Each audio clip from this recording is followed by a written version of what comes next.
আন্দালিব রহমান পার্থ সাহেব যে বক্তব্য দিয়েছেন, আমরা ক্লাস 8-9-এ যে ডিবেট করতাম সেটি রিভার্টাল দিলে 20 মিনিট সময় লাগবে। মাননীয় স্পিকার, কিছুক্ষণ আগে আমাদের সর্বশ্রদ্ধেয় মাননীয় সংসদ আন্দালিব রহমান পার্থ যখন বক্তব্য দিচ্ছিলেন, উনি যখন বললেন যে সংবিধান যারা ছুঁড়ে ফেলতে চায় তাদেরকে স্বাধীনতা বিরোধীর সাথে উনি অ্যালাইন করলেন, ট্যাগ করলেন মাননীয় স্পিকার। এবং তখন ট্রেজারি বেঞ্চের সম্মানিত মাননীয় মন্ত্রী যারা ছিলেন তারা সেটাকে টেবিল চাপড়িয়ে সেটাকে সমর্থন দিলেন।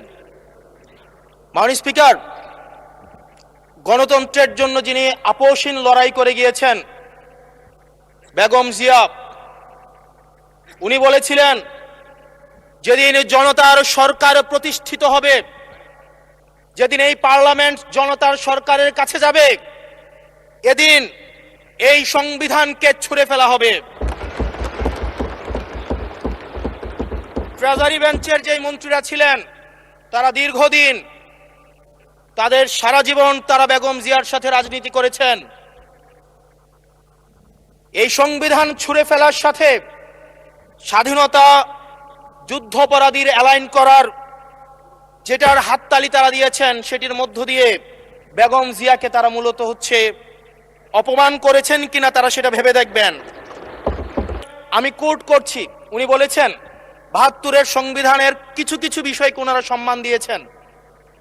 তার মানে কিছু কিছু বিষয়কে ওনারা সম্মান দেয় নাই।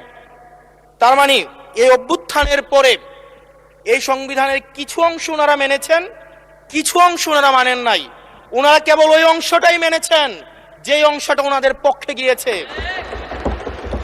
যে অংশটা ওনাদের বিপক্ষে গিয়েছে এই অংশটা ওনারা মানেন নাই।